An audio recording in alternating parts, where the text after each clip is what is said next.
pena que no había puesto a grabar, pero bueno. Tenemos estas líneas de investigación, entonces, no sé si hay algo más, aparte de eso que está ahí planteado como culto y liturgia, ¿cierto? Aquí hay algunos hermanos que son de la adoración, que les gustaría de pronto trajinar ese tema. Gobierno. Hay gente que está diciendo, no, ese gobierno presbiteriano no, eso debería ser otra cosa, eso, el gobierno presbiteriano está mandado a recoger, eso no funciona. Ok, investiguemos y digamos por qué, ¿cierto? Hagamos una investigación desde la Biblia, desde la historia, desde las prácticas mismas y miremos si es que tenemos que cambiar nuestro sistema de gobierno. Eso es una discusión histórica en la iglesia presbiteriana, por lo menos en Colombia. Eso es viejísimo. Bueno, revisemos el asunto, miremos por qué es así, por qué no. De hecho, el nombre mismo es un nombre que da cuenta de nuestro sistema de gobierno, ¿cierto? Historia, creo yo que desde el punto de vista de la historia hay mucho que construir, y memoria, pero muchísimo. Y pastoral y contexto. No sé si hay alguna otra línea, ya es que no nos queden tantas, pero si deberíamos cambiar algunas y decir, creemos que deberíamos trabajar mejor estas. Porque digamos que desarrollo de liderazgo podría caber dentro de pastoral y contexto, ¿cierto? O podríamos establecer una línea por ahí, una sublínea que se llame desarrollo de liderazgo, renovación de liderazgo, que creo que es otra problemática que tenemos al interior de la iglesia. Pensémonos las líneas de investigación, qué le suena, qué no le suena, qué le gusta, qué no le gusta, y vamos construyendo. Tairo.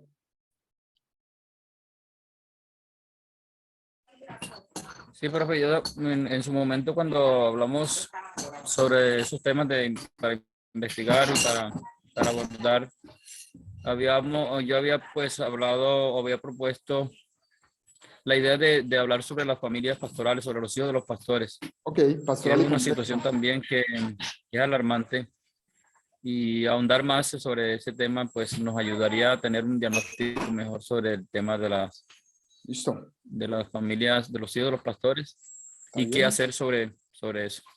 Está dentro quedaría dentro de pastoral y contexto, quedaría dentro de esa gran línea, una sublínea que sería familias pastorales, ¿no? O específicamente hijos de pastores. Bueno, miraríamos por qué, por dónde va, porque si no son familias de familias pastorales, la pregunta puede ser, no sé, la pregunta problemática podría ser, ¿cómo están viendo los hijos de los pastores la relevancia de la iglesia en el siglo XXI? ¿De qué manera los hijos de los pastores han sido afectados por una dinámica eclesiástica X? O bueno, no sé, por ahí se podría ir trabajando y hacer el trabajo chévere. Luis. Reverendo, parte de lo que usted estaba tocando, recuerdo que en la última plenaria lo tocó el reverendo Germán Suárez, acerca de que lo que usted decía, él estuvo visitando varias iglesias y dijo, estuve en tal parte y encontré una iglesia con pandereta, con guacharaca, con caja, y es presbiteriana. Y fui a tal parte y solamente es el piano, el himno y es presbiteriana. Entonces sí, tener en cuenta llegar a ese consenso de una liturgia que se maneje en toda la iglesia presbiteriana, obviamente con una contextualización del evangelio adecuada para nuestro concilio como tal. Claro, y esa es la pregunta que nos tendríamos que hacer. Ahí ya casi que surge la pregunta. ¿Debería tener la iglesia presbiteriana en Colombia una liturgia homogénea, o la liturgia de la iglesia está determinada el contexto geocultural, digámoslo así, en el que se encuentra? Pues esa es la pregunta que hay que hacernos, ¿cierto? Y mirar hasta qué punto sí, hasta qué punto no, por qué sí, por qué no, ¿verdad? Pero por ahí sería la pregunta. A mí el tema de liturgia me parece interesantísimo. Ojalá se le peguen algunos aquí a eso bien chévere. Eso es otra discusión y hay que darle respuestas a eso y para eso hacemos academia. Bien, Frank y Obed en ese orden. Gracias, Luis.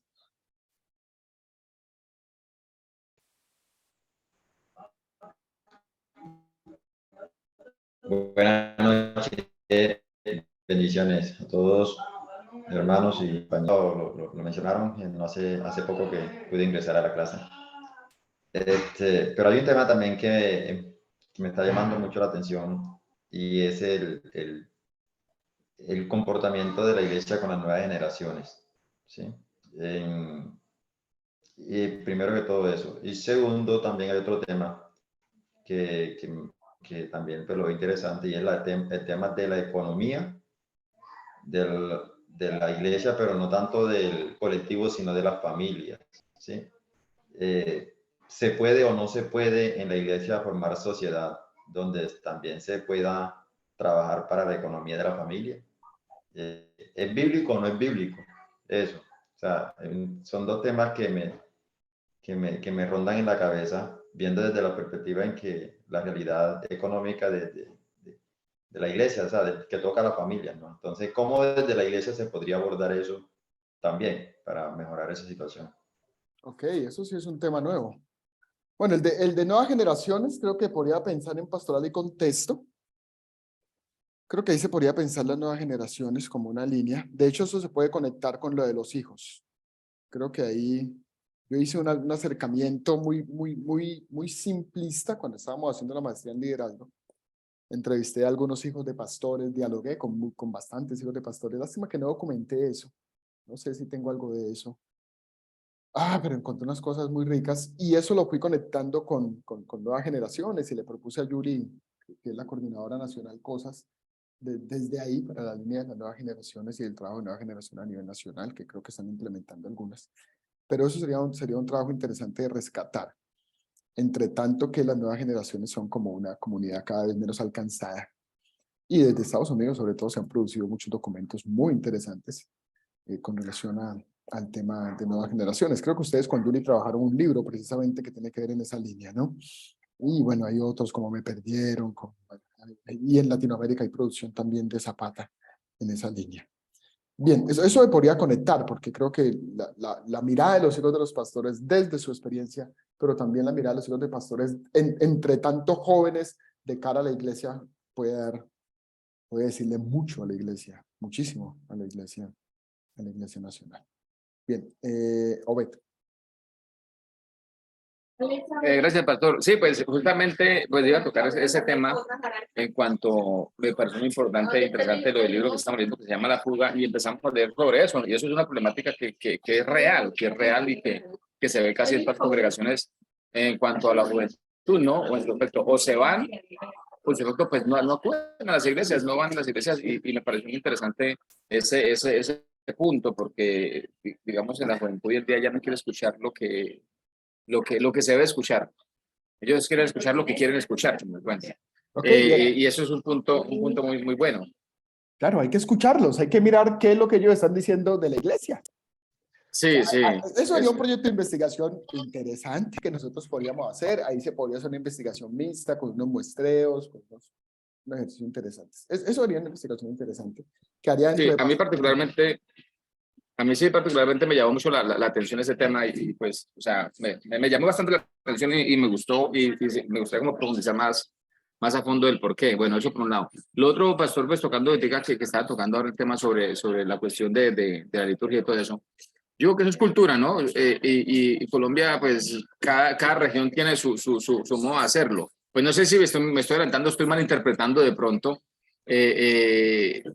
O de pronto, ojalá, yo sé que de pronto no está empezando eso, pero digamos como tratar de llegar a un solo estilo, o sea, no sé si lo están tratando de decir así, como un solo estilo como de liturgia, como de música o de ambiente para todas las iglesias presbiterianas, pues pienso que no debería serlo. O sea, yo particularmente me conecto mucho con lo que es la música, la balada pop y todo eso, pero en cuanto al ámbito cristiano, hay canciones que lo llaman a uno, y igualmente en la costa, pues cada cual tiene su modo de hacerlo, ¿no?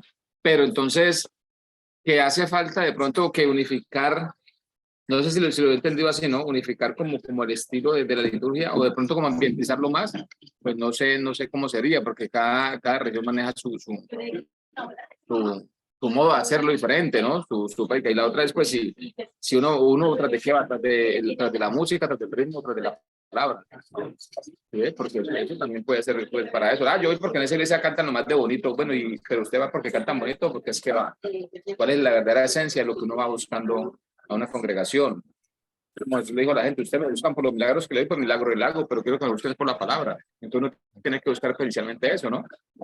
Sí, todo lo que estamos planteando, Obed, cuando hablamos de investigación, hablamos de problematización, ¿sí? No hablamos de juicios de valor, o sea, no podríamos en este curso decir, es que la alabanza de la iglesia debería homogenizarse y debería ser esta la liturgia. Ahora hay que diferenciar culto y liturgia, ¿cierto? Entonces tocaría hacer ahí como un ejercicio interesante de diferenciación porque no es lo mismo, ¿verdad? Debería tener la misma liturgia, el mismo estilo de culto, es decir, en todas las iglesias presbiterianas se debe alabar en vallenato, ejemplo, ¿cierto? Porque el vallenato es la música autóctona colombiana, o se debe cantar es cumbia, o se debe cantar es gospel, no, el gospel no, porque eso es una vaina norteamericana y eso es eurocentrismo. Hay que preguntarnos por qué, cómo, cuándo, dónde, y hay que escuchar a la comunidad, porque la comunidad es la que celebra, ¿cierto? Y la comunidad que celebra, por eso los quiero invitar a que pongamos en conversación también métodos de ciencias sociales con métodos teológicos, porque es que hay que preguntarle a la Biblia, ¿cierto?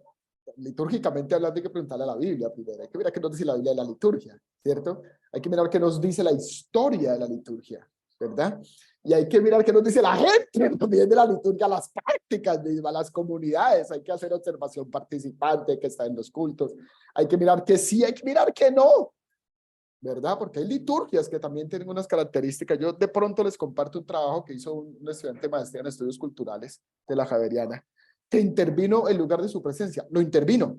O sea, se metió al lugar de su presencia y asistió un año al lugar de su presencia para hacer un proyecto de investigación, una investigación que yo critiqué, porque la investigó como objeto y no como sujeto, ¿sí? Porque no hacía parte, sino que se metió, pero no estaba imbrincado, y eso es una de las necesidades de hacer investigación en estudios culturales, pero es una investigación muy interesante. Hay elementos de la liturgia que pueden sí, y que uno puede decir sí, pero resulta que no, bíblicamente y desde la historia y desde la misma estudio de la realidad social. Entonces, es de investigación, ¿sí? Por eso es problematizar. ¿Sí? Si nosotros ya aquí tenemos la conclusión de que la liturgia es cultural y es contextual, y que entonces cada quien alaba de acuerdo a si allá le gusta la cumbia, allá la salsa, allá el vallenato, pues así debe ser la alabanza en ese lugar, pues entonces ya no vale la pena investigar eso, pero lo que hicimos fue un juicio de valor. Tenemos que problematizar eso, ¿cierto? Y para problematizarlo hay que plantear un problema y hay que hacer una pregunta problemática y hay que plantear unos ejercicios de investigación y hacer el ejercicio. Pero eso sería bastante interesante que desde aquí le digamos algo a la Iglesia Nacional con relación a la liturgia. Edilson y Ludwig. Y cierro, ¿cierto? Para que entremos ya en otro momento. Dale, Edilson y Ludwig. Por aquí tengo chats. Sí, sí, profe, es que está molestando un poquito el celular. Tranquilo, dale que te escucho. Así, ¿ahí me escucha? Ajá. Sí, pues justamente mientras mis compañeros estaban respondiendo y su merced estaba respondiendo, pues estaba pensando acerca de la liturgia. Y pues yo creo que la liturgia en ese caso no se puede poner en un solo tema, porque la liturgia va a tener que ver mucho con el contexto geocultural que su merced mencionó, porque no podemos imponer una liturgia estilo centro del país, que es Bogotá, que se tiene que hacer igual en la costa, porque de hecho alguna vez en un proyecto misionero que estuvimos en la costa y todos, bueno, vamos a ir a una presbiteriana. Y pues obviamente estuvimos en el culto y muy bien y todo, y en el culto sacaron guacharaca y no sé cómo se llaman eso, Los bongoes. y Maraca. mejor dicho, eso hicieron la rumba allá en Barranquilla. Y entonces me preguntaban, oiga, pero nosotros fuimos a la central a Bogotá y aquí qué pasó, eso más pentecostales que el mismo pentecostal. Entonces, y los hermanos se sentían súper, o sea, los hermanos se gozaron ese culto, los hermanos presbiterianos de esa zona. Entonces, la liturgia no se puede acomodar solamente digamos, el contexto de los hijos de los pastores. Claro que su merced tocaba, bueno, lo podemos acomodar en cierto tema. Me parece que la liturgia va a tocar todos y cada uno de los temas, y no podemos poner un estándar, o no podríamos hacer un estándar en este caso, porque chocaríamos, ¿no? Y en el caso de las nuevas generaciones, es eso. Me he encontrado con muchos jóvenes, dicen, no, es que a veces la liturgia presbiteriana, discúlpenme la expresión, no sé si va a sonar feo, no es atrayente para el joven, porque nos encontramos el abuelito que si se cambia algo de la liturgia, mejor dicho, somos el mismo Satán en persona dentro de la iglesia, porque se le cambió la liturgia. Entonces esas nuevas generaciones, muchas veces también la liturgia tiene que tocar este tema, porque las nuevas generaciones no aceptan o no es atrayente para las nuevas generaciones, aun cuando pues es válido, no vamos por la liturgia o por lo bonito que se cante o se ore, pero sí tiene que ver mucho. No es el fondo, sino la forma. Entonces me parece que la liturgia toca cada uno de esos diferentes puntos. Ok, sí, es precisamente eso lo que estamos diciendo, Edilson, ¿sí? Cuando digo líneas de investigación, no estoy, a ver si te entendí tu aporte, no estoy diciendo temas de investigación, sino líneas de investigación. De una línea de investigación como culto y liturgia pueden salir cualquier cantidad de temas. Y más porque un tema de investigación es una cosa que tiene que simplificarse lo más posible, ¿sí? Eso tiene que simplificarse. La pregunta cada vez hay que reducirla hasta que sea bien específica y nos arroje unas especificidades bien especiales, porque si no se nos vuelven trabajos de investigación que ni siquiera son doctorales, sino que son cosas por allá gigantescas. Entonces eso toca reducirlo, y eso se hace en el planteamiento del problema en la pregunta de investigación. Entonces línea es línea, pero de esa línea pueden salir muchas sublíneas y muchos temas, y que cada trabajo será un tema. Una pregunta por la liturgia puede ser ¿en qué manera, para conectar con nuevas generaciones, de qué manera la liturgia o el culto o la celebración cúltica de San Pedro de Urabá incide en la deserción de los jóvenes de la iglesia presbiteriana de San Pedro? Es una cosa, vamos a estudiar en San Pedro, vamos a estudiar en nuevas generaciones, y vamos a preguntarnos por la celebración especial del culto, y esa celebración en clave de la oración o en clave de la alabanza, una cosa que tiene que ser muy específica. Pero otro puede decir hasta qué, por qué o cuáles serían las causas o las razones por las cuales la iglesia presbiteriana de Bogotá, que al parecer tiene una liturgia muerta, es interesante y atrayente a las nuevas generaciones, por ejemplo. Hay que revisar eso también, ¿sí? Porque tampoco es tan cierto que esto sí, esto no, eso tampoco es tan cierto. Hay que mirar qué es lo que pasa ahí, y para eso hay que estudiar, hay que investigar, hay que hablar con la gente, hay que mirar qué es lo que pasa en los contextos, y hay que ir a esos contextos, ¿sí? Entonces es como en esa línea para hablar de liturgia, ¿sí? ¿Por qué los jóvenes están yendo? Hay que mirar, no, es que los jóvenes están yendo con unos rebeldes, unos hijos del diablo, que eso quieren es, dijo, quieren es que les digan lo que quieren oír. Ok, escuchémoslos. A ver si es eso realmente lo que quieren oír, o quieren oír la palabra de Dios y no la están oyendo. Hay que mirar qué es lo que pasa, hay que escucharlos, ¿sí? Y mirar qué es lo que dice la Biblia también al respecto. O sea, hay que investigar para no hacer juicios de valor y llegar a conclusiones que nos iluminen a todos y que bendigan a la Iglesia Nacional. Bien, gracias Edilson. Ludwig. Termino con Silvio y vamos definiendo entonces un poquito ese tema de las líneas. Yo sé que iniciamos con una cosa un poco amplia, pero eso la vamos a ir reduciendo al final. ¿Listo? Ludwig. Sí, pastor, gracias. Pues personalmente yo creo de que viendo ahorita acá el debate que se armó en base a la línea de investigación acerca del tema de liturgia, creo que me voy a enfocar en eso, pues también porque mi llamado y mi ministerio ese es el de la adoración. y pienso de que es algo muy amplio. Caemos en el error de lo que estaba leyendo yo ahorita, de que si creemos de que si no es con acordeón, caja y guacharaca, y si se viene acá al interior, entonces van a fracasar. ¿O qué pasaría si de pronto uno del interior vaya simplemente con una guitarra o con un teclado? ¿Será que no se va? ¿O qué pasaría si solamente cojo un micrófono y canto y no hay guacharaca ni nada de eso? ¿O aquí en el interior no hay batería, bajo ni guitarra, entonces la iglesia no va a adorar, no va a cantar, cuando ese no es el fin por el cual la iglesia se congrega? Hay muchas formas, hay diferentes orden.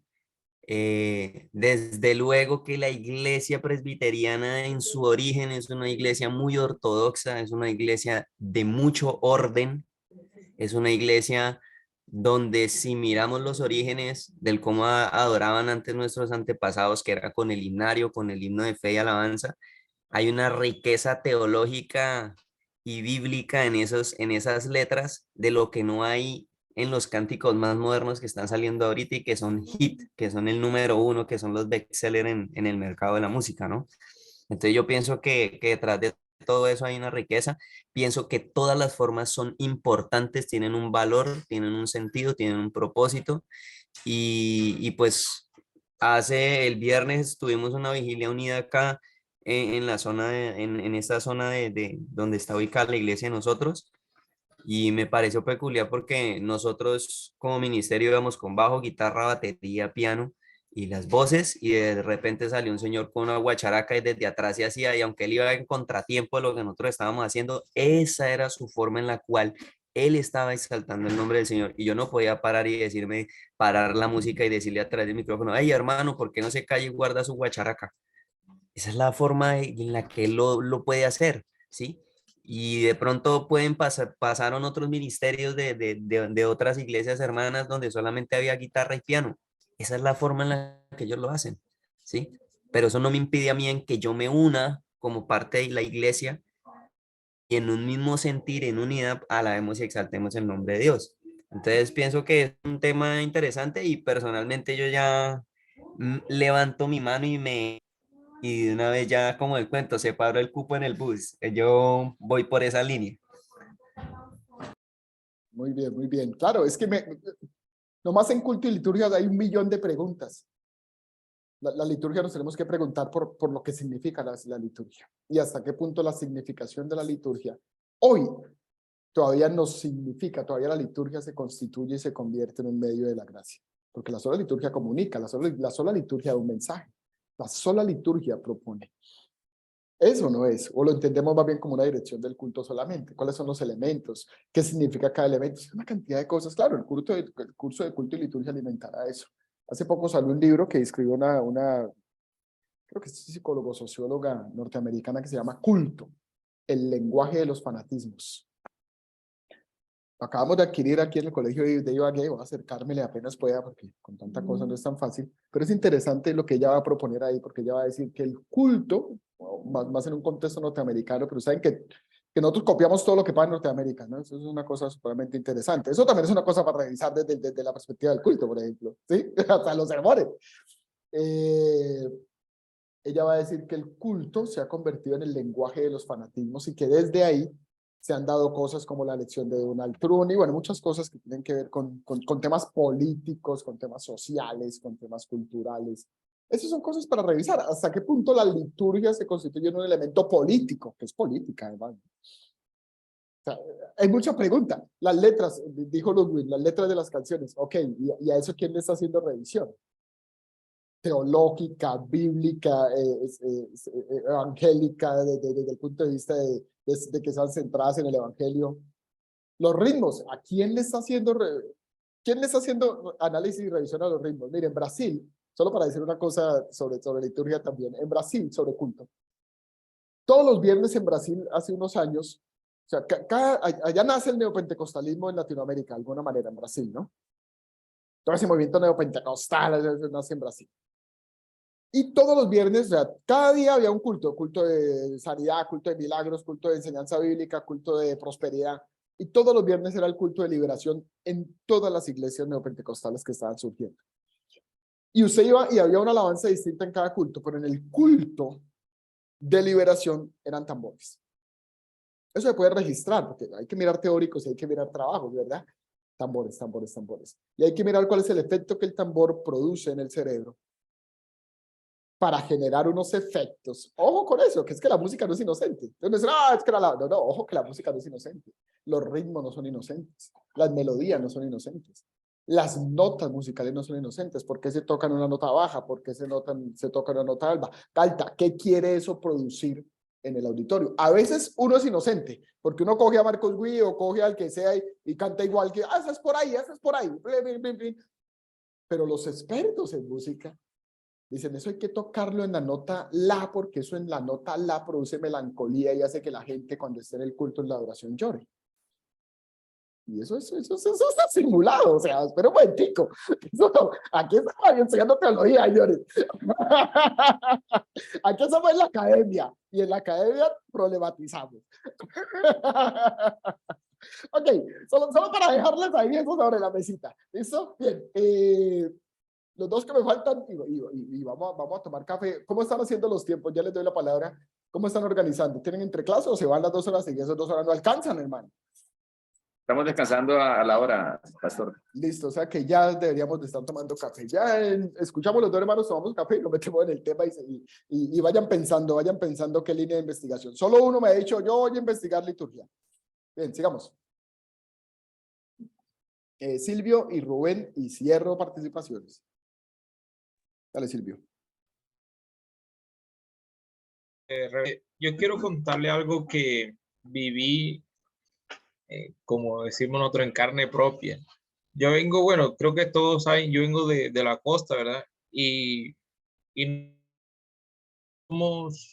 somos bulleros en el sentido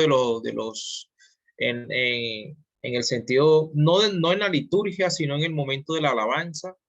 Nosotros nos gozamos mucho con los instrumentos. Nosotros, si usted ha escuchado el sincero, yo veía a un amigo mío grande por ahí que él en la alabanza, a él le gustaba tocar el sincero, y con solamente tocar ese sincero él se gozaba, ¿sí? Y se transmitía un mensaje también, ¿ya? En medio que cuando está la guacharaca, la caja, el acordeón, y todo estos, y acá en Bogotá el cambio es diferente. Y hace aproximadamente como unos 3, 4 años me invitaron a la Cericar, y cuando voy a comenzar a exponer el sermón, veo un grupo de alabanza bien conformado, ¿sí? Y a mí toda la vida me ha gustado la alabanza en el sentido con su piano, su organeta, sí, todo. Y yo les digo al grupo alabanza, mis amados, pasen acá, yo quiero que ustedes me acompañen. Mientras yo estoy ministrando el mensaje, quiero que ustedes me acompañen. Y bueno, yo no soy cantante, yo le dije a los hermanos, vamos a cantar la alabanza, gracias, vamos a darle gracias al Señor. Y los hermanos comenzaron a tocar de Marcos Witt, si no estoy tan mal. Y cuando comienzo el mensaje y yo termino dando gracias. Y cuando termino el mensaje, oramos por la iglesia, y oro por este hermoso, digo yo, de adoradores, porque son unos jóvenes, y que de verdad es un ministerio hermoso de la alabanza, el que está ahí a cargo de la batería, del piano, de la organeta, del bajo, de todo, y eso se escucha hermoso. Y cuando ya termino yo los abrazo a ellos y les digo que tienen un hermoso ministerio, y que por medio de ese ministerio pueden impactar a los jóvenes, pero uno de ellos me queda mirando y comenzó a llorar. Y me dijo, ojalá todos, es la primera persona que viene y nos dice estas cosas, porque aquí tenemos, porque los hermanos que están aquí hace años no les gusta cómo nosotros tocamos ni cómo cantamos, porque ellos están afianzados de estos. Yo no sé si me pueden ver. de estos in-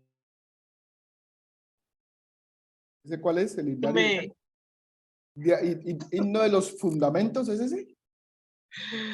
no, este pareció Ese, que ese es, dio mi hermano Lewin. ese es anterior a Fe y Alabanza, ese es el anterior. Sí, sí, y un poco viejito. Y a Ese mí es de me gusta, vida a mí cristiana. de Fe y Esperanza me Ese, gusta, y el, este. el de Vida Cristiana es anterior a Fe y Alabanza, es primero. Sí, sí, señor. Sí.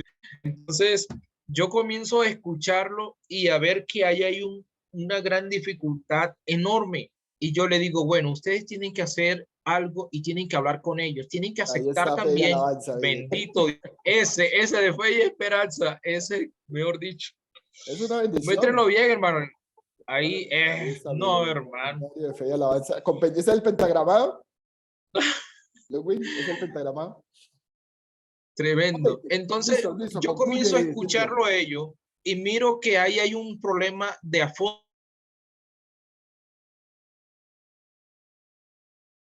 Se nos congeló. Y líderes, los pastores que tienen 20, 30 años también se están preocupando porque los jóvenes ahora en las iglesias tienen algo diferente a las otras personas que vienen en una secuencia más atrás. Entonces, eso hay que mirarlo y hay que estudiarlo a fondo. Hay que En estudiarlo. realidad, es tremendo, sí. Hay que estudiarlo. Eso quería compartir. Gracias, mi hermano. Gracias. Bien, Rubén. Y nos vamos al café, mano, porque sí, que es que el tiempo no nos Sí, da. buenas noches, Cuando ustedes profe hablan, y mano. compañero. Ok, dale. Profe, lo que yo miro también, ¿cierto? De la liturgia y comparto mucho la exposición o el aporte del hermano Luingui. ¿Cómo que? Ludwig, Bueno, un Ludwig. poco trabajo. Eso, dígale, bueno. dígale Salcedo. Salcedo, bueno, listo. Hombre, Listo, no. Tocó algo muy importante. Y yo lo miro también de esa forma. Todo está en el sentido no de la discriminación. Lo otro que se vive, ¿cierto? Bueno, algunos los han tocado, es parte de la cultura, es parte de la cultura. Lo otro que yo miro es que tiene que ver mucho con la doctrina también, ¿cierto? Claro que Y sí. nuestro sistema de gobierno también, ¿cierto? Sobre la parte doctrinal. Lo que se está viviendo hoy en nuestro contexto, ¿cierto? Y en el país que vemos hoy, que se está viviendo un evangelio en algunos lugares mucho, tratando de ser muy emocionalista, ¿cierto? Y es donde algunos jóvenes que no tienen una buena doctrina, un buen fundamento, se basan en eso, en la emoción, pero no tienen esa formación. Entonces la parte cuando se viene la discriminación que dice, bueno, que yo no voy a ese lugar porque ahí no saltan, porque allí no está la presencia de Dios, porque ahí no está el Espíritu Santo. Pero nuestro sistema de gobierno, ¿cierto? No discriminamos donde se toque la guacharaca, donde se toque el piano, y nuestra cultura Urabá, la costa, todo, ¿cierto? Se mueven mucho esos ritmos, pero ahí está la presencia de Dios, ahí está el Espíritu Santo, ¿cierto? En todo eso. Y también se respeta el concepto donde no participan eso. Son presbiterianos y seguirán siendo presbiterianos, lo mismo como el que toca la guacharaca y toca la caja. Pero tiene que ver mucho con la doctrina también. Así es. Así es. Gracias, Rubén. Miren, esto es un culto presbiteriano.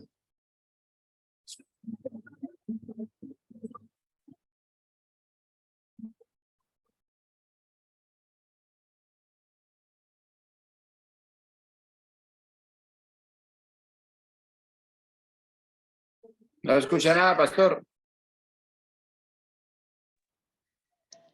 No se escucha. Una belleza, mano. yo me lo vi en vivo y en directo, hasta yo me Bueno, gocé acá. ahí estuve yo predicando, terminé de predicar y se levantó el hermano Calixto, que lo conoce Albeiro y lo conoce, y empezaron, hermano, y el hombre me decía, Calixto me señalaba y me decía, ¡gózate, hermano Edison, en la alabanza! Ella, Pastor Edison. Y ahí me tiré Pastor la Edison. bailadita, mano. Es de chimpa, de chimpa. Dijo el pastor Adín cuando nos visitó acá en la iglesia, acá en Girardot, decía, hermano, Hermano, tírese un himno así bien avivado, hermano, porque es que ustedes son muy apagados, ustedes son muy apagados, hermano. Decía. No, pastor, si eso es lo usted me que quiero invita que allá a estudiemos. Honduras, si usted me invita allá a Honduras, yo no le aguanto media hora, le dije. Eso es lo que necesitamos nosotros revisar, ¿sí? Es lo que necesitamos nosotros revisar. Claro, No, eso es lo que necesitamos revisar. Y hay que mirar hasta dónde eso tiene una conexión con la doctrina, como dice Rubén. Sí, hay que mirar eso. Eso también del emocionalismo. Recuerden que John Piper es el que habla del hedonismo cristiano. Eso es una cosa que nosotros no hemos estudiado a fondo. ¿Qué es eso del hedonismo cristiano? ¿Hasta dónde el hedonismo sí y hasta dónde no? Porque es que nosotros no podemos descomponer al ser humano en el entendido que es holístico e integral y las emociones hacen parte del ser humano al que Dios creó. ¿Cierto? tocaría invitar Cosas al para reverendo revisar. Germán, al Y, reverendo Germán, y de aquí mire, la discusión. no, Germán podría ser el asesor de esa tesis, de hecho. Y al reverendo Diego Cepeda por el otro lado. Claro que es que con Diego Cepeda la discusión ya no es tanto de la alabanza y del culto, sino que esa discusión sí es doctrinal y teológica. Esa discusión es más de tipo de profecía y de eso es otra discusión. Pero qué, bien, hermanos. Pero, por ejemplo, el pastor Frank Atencio le gusta que le toquen la caja rapidito. Él hace seña que le toquen la muchachos, caja rapidito. en Dice el chat tienen ustedes esas 4 líneas que yo propongo. Si hay otras que ustedes quieren proponer, dentro de lo que propuse de líneas, hijos de pastores, familias pastorales y nuevas generaciones, quedaría dentro de pastoral y contexto. ¿Sí? Si hay otra, no hablamos mucho de gobierno, historia y memoria, y vayan pensando hacia cuál se inclinan. Yo creo que hoy vamos a terminar un poquito más tarde porque necesito presentarlo de paradigmas, por lo menos los dos paradigmas fundamentales, para que en la próxima clase hablemos del último paradigma que quiero hablar y de la diferencia de lo cualitativo y lo cuantitativo. Nos vemos en 10 minutos. ¿Sí? ¿Cuánto tiempo están saliendo al café? 10 minutos. Listo, 10 minutos nos vemos, es decir, 8:31, ¿vale? Y entramos en... Me dicen rápidamente, yo quiero esto, a mí me gusta esto, me inclino por aquí y entramos en temática. Bueno, ya nos vemos. Ya yo lo pongo. Ok, ya está. Vale, gracias. Corregido eso en estos días. Kuhn dice que el paradigma o los paradigmas son una visión teórica que define la relevancia de los hechos sociales. Es una visión teórica que nos permite mirar hasta qué punto un hecho social es relevante o no. Y nos proporciona las hipótesis interpretativas, además de orientar las técnicas de investigación empírica o experimental. Básicamente, paradigma es una frase, una expresión, una palabra un poco compleja, un poco difícil de definir. Es un modelo, es una visión teórica, es una concepción, es una imagen conceptual, pero digamos que no es algo relativo, sino que es algo concreto, ¿sí? Y decían en las primeras definiciones que se hacía sobre paradigma, que los paradigmas tenían una peculiaridad, y es que eran avalados por las comunidades científicas. Es decir, que tenía que ser una visión teórica, pero esa visión teórica tenía que tener el concierto aprobatorio, o tenía que tener la aprobación mejor del concierto científico, es decir, los investigadores, ¿cierto? Se entiende por científico a ese investigador social que ha producido teoría, que ha construido teoría.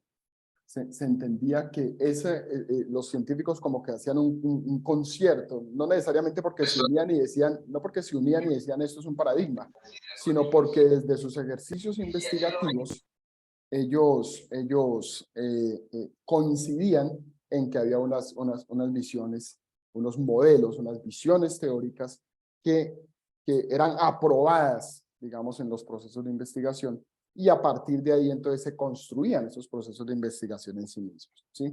Entonces, lo que hay debajo de toda metodología de investigación, lo que hay debajo de toda investigación, hay unas concepciones paradigmáticas, ¿bien? A lo largo de la historia, entonces, se construyeron unas visiones paradigmáticas particulares. 2 son las fundamentales, que nacen por allá, una en el siglo XIX, otra en el siglo XX, con sus variantes, con sus críticas, con sus cambios, con sus mejoras o desmejoras, con sus continuidades o descontinuidades. Y hay una tercera que también vamos a revisar, que podríamos decir que son los 3 marcos teóricos y conceptuales que han determinado la investigación social a lo largo de la historia, ¿sí? Una de las funciones, decimos, de un paradigma es definir los métodos y las técnicas de investigación. Es decir, a partir de la concepción que se tenga teórica, a partir de la concepción teórica, de la visión que se tenga del mundo, la palabra paradigma es muy similar, es muy correspondiente, digámoslo, muy corresponsal con cosmovisión. Recuerden que cuando nos hablaba, espérenme un segundito, que cuando nos hablaba Ludwig en su exposición, nos definía cosmovisión y nos invitaba a pensar sobre la palabra cosmovisión, digamos, una visión del mundo, la manera como yo veo y entiendo el mundo, el cosmos, la humanidad misma. Entonces el paradigma es muy similar, digamos, a la concepción de cosmovisión, ¿no? Podría decir que son casi que sinónimas, ¿cierto? Y se pueden hasta pensar de manera simultánea. Pero estos paradigmas son los que van a definir los métodos y las técnicas de investigación aceptables para una disciplina. Es decir, uno puede llegar a investigar una disciplina, por ejemplo, desde la medicina, si no estás anclado en un paradigma positivista, por ejemplo, ¿cierto? La gran discusión está en las ciencias sociales porque se han trasladado algunos paradigmas de las ciencias naturales a las ciencias sociales y ahí se han generado las discusiones, pero a lo largo de la historia, en el nacimiento de la sociología, en las discusiones que ha propuesto la antropología, los estudios culturales y todas estas nuevas ciencias, con la antropología no tanto, con la sociología sí, la misma psicología, se han planteado nuevos abordajes paradigmáticos, ¿cierto? Pero digamos que es lo que se acepta para una disciplina, para el estudio y la investigación. Los paradigmas entonces son concepciones generales sobre la naturaleza de la realidad social, me faltó la L, concepciones generales sobre la naturaleza de la realidad social, es decir, van a definir, van a decir cómo es la realidad social y por qué la realidad social es como es, ¿cierto? Van a determinar su ontología, vamos a hablar un poquito de eso, sobre la naturaleza del hombre, también entonces nos van a determinar la antropología y el modo en que se puede conocer dicha realidad, que eso tiene que ver con los métodos, ¿cierto? Eso tiene que ver con los métodos, pero también tiene que ver con la metodología, pero también tiene que ver con la epistemología, en el sentido de conocer, cómo se puede conocer y cómo se puede investigar ese hecho real, esa realidad social. Entonces es maneras globales, permítame decirlo así, de entender las realidades sociales, tanto en la vida, en lo que se entendía como alta cultura, como en lo que se entiende hoy como la vida cotidiana. Continúo. Hay tres preguntas fundamentales entonces que van a responder los paradigmas. Los paradigmas responden a tres preguntas fundamentales. La cuestión ontológica, la cuestión epistemológica y la cuestión metodológica. ¿Alguien sabe eso con qué come?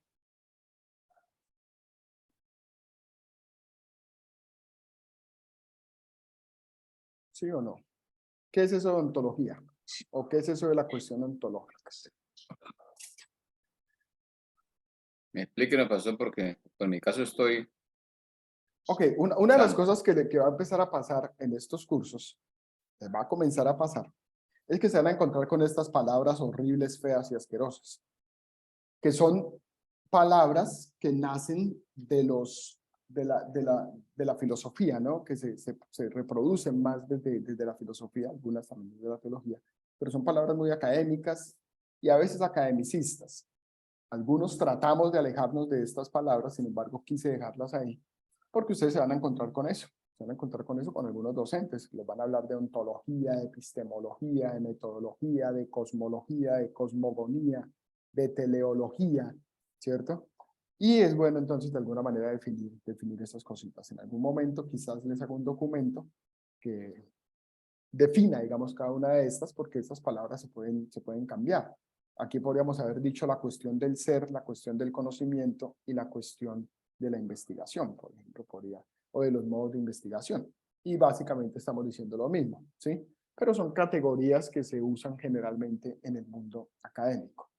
Entonces, esas tres preguntas, si las quisiéramos definir en términos más normales, digámoslo así, más de digerir dentro de los contextos de la vida cotidiana, podríamos decir que son preguntas. La primera pregunta, que es la pregunta ontológica, sería, ¿existe la realidad social? ¿Existe la realidad social? Es una pregunta ontológica que tiene que ver con el ser. La pregunta epistemológica es, ¿esa realidad social, si existe, es conocible? ¿La puedo conocer? ¿Cierto? Que tiene que ver con la pregunta por el conocimiento. Y la pregunta metodológica sería, ¿y cómo puedo conocerla? Es la pregunta por el cómo, ¿sí? Es la pregunta por la metodología, es la pregunta por el proceso, ¿cierto? Ahí entonces, dentro de esa metodología entran los métodos, entran las técnicas de investigación que nos van a decir cómo conocer. ¿Cómo conocer? ¿Cierto? Entonces, ¿cómo? Déjeme ver si aquí me puedo dejar poner como un puntero. Entonces, a ver si lo tengo. ¿Cómo conocer la realidad existente si es que existe? ¿Sí? Ahí está. Entonces, entremos un poquito en materia en eso de las preguntas fundamentales, ¿cierto? Esa cuestión ontológica o esa pregunta ontológica tiene que ver con la naturaleza de la realidad social. ¿Cuál es su ethos? ¿Cuál es su esencia? ¿Sí? ¿Cuál es su naturaleza? ¿Cuál es su razón de ser? Pero no solo tiene que ver con su naturaleza, sino también tiene que ver con su forma. ¿Sí? ¿Cuál es la naturaleza y la forma de la realidad social? Es una pregunta por los hechos, es una pregunta por el mundo real, es una pregunta por los fenómenos sociales, ¿sí? Por los fenómenos sociales, por las acciones, por los comportamientos, por las cosas en sí mismas, pero también por la representación de las cosas, ¿sí? O sea, ¿qué es la realidad social? ¿Existe una realidad social? ¿Hay una realidad social? ¿Por qué esa realidad social es realidad social y por qué es como es? ¿Sí? Es una pregunta de tipo filosófica, ¿cierto?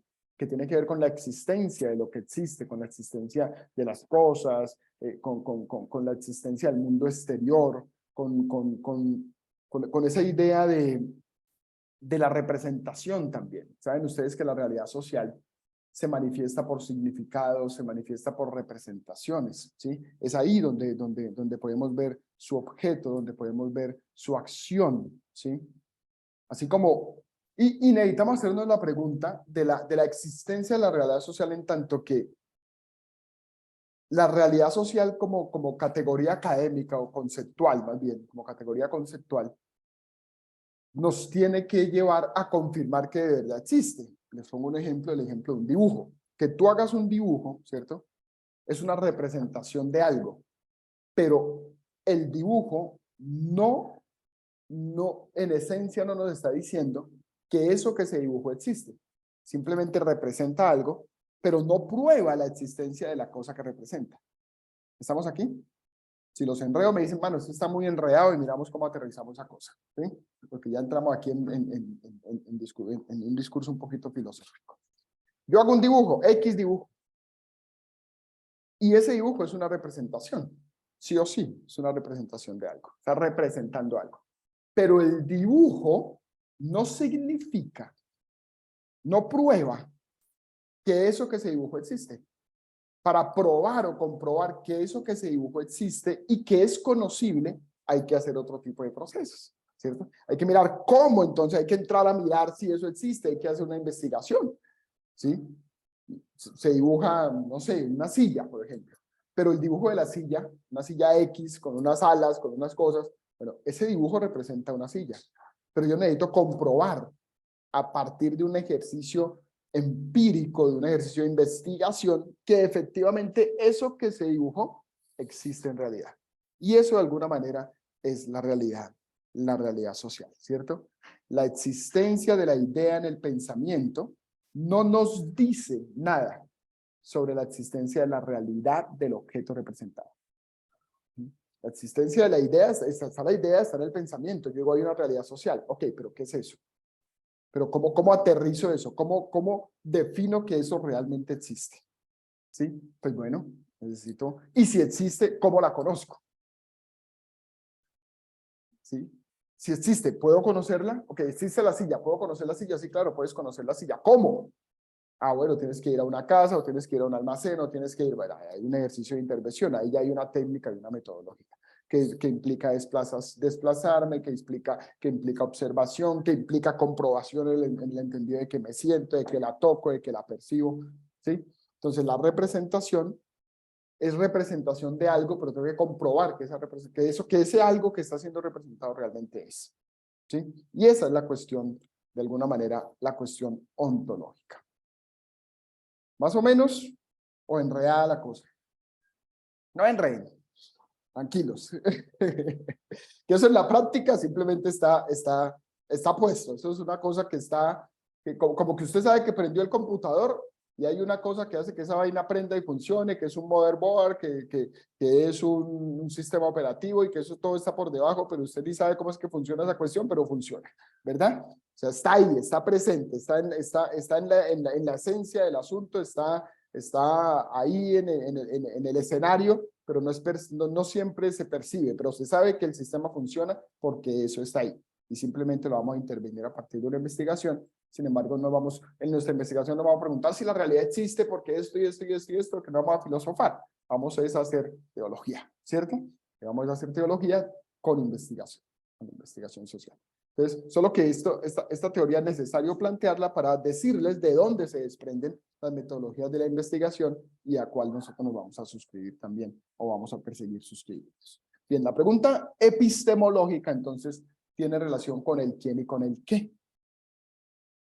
Tiene relación con el quién y con el qué de esa realidad social. ¿Cierto? Relación al quién y relación al qué.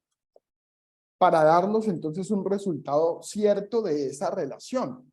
Nos da la posibilidad de conocer la realidad social. Por eso es epistemológica. Por eso este ejercicio que estamos haciendo nosotros es epistemológico. ¿Cierto? Es epistemológico. Aquí estamos haciendo un ejercicio epistemológico de conocer, de saber, de conocer sobre la metodología de la investigación, de conocer sobre el Pentateuco, sobre los discursos, sobre los libros, sobre si Moisés escribió esa vaina o no la escribió Moisés, o si son los documentos, o el cuy, bueno, toda esa cuestión, ¿cierto? Las fuentes, el yavista, el elogista, el deuteronomista, bueno, no sé si ya le hablaron de esa vaina, ¿cierto? El sacerdotal, cuando hablen de Deuteronomio van a hablar un poquito más de eso allá. Entonces, es eso, ¿sí? O si efectivamente Moisés, hay una realidad ahí, pero vamos a investigar eso y vamos a conocer si esa cuestión es real o no es real a partir de una intervención del contexto, de una cantidad de cosas, de los documentos históricos, y hacer historiografía, y hacer antropología, y hacer arqueología para conocer esa cuestión. Igual, pero es el ejercicio de conocer. Entonces, el ejercicio del aprendizaje generalmente está anclado en esa realidad que es una realidad epistemológica, ¿cierto? Y esa cuestión epistemológica, entonces, tiene que ver con la posibilidad de conocer esa realidad social, ¿cierto? De conocer esa realidad social. Y nos enfoca, nos mete en la relación, dije, entre el quién y el qué, entre el estudioso, que es el quién, y la realidad estudiada, que es el qué, ¿verdad?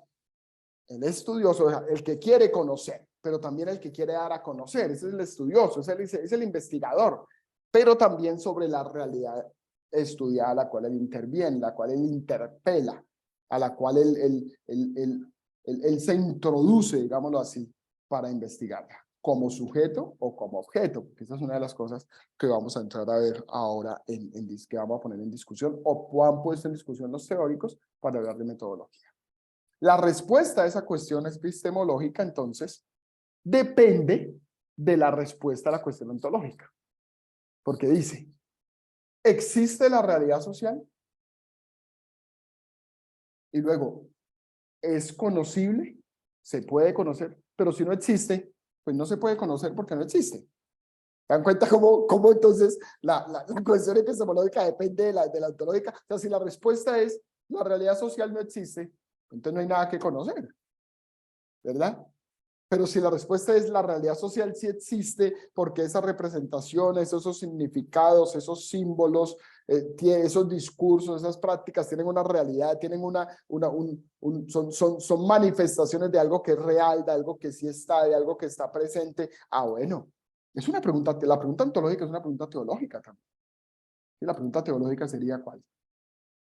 La cuestión teológica sería ¿cuál? ¿Dios es realmente? ¿Realmente es? ¿Realmente existe ese Señor? ¿Y realmente existe en relación con la humanidad, en relación con el hombre y en relación con el mundo? Es una pregunta teológica.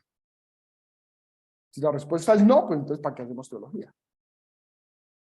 ¿Cierto? Porque la teología debe dar cuenta de la relación de Dios con la humanidad y con el mundo. Entonces igual.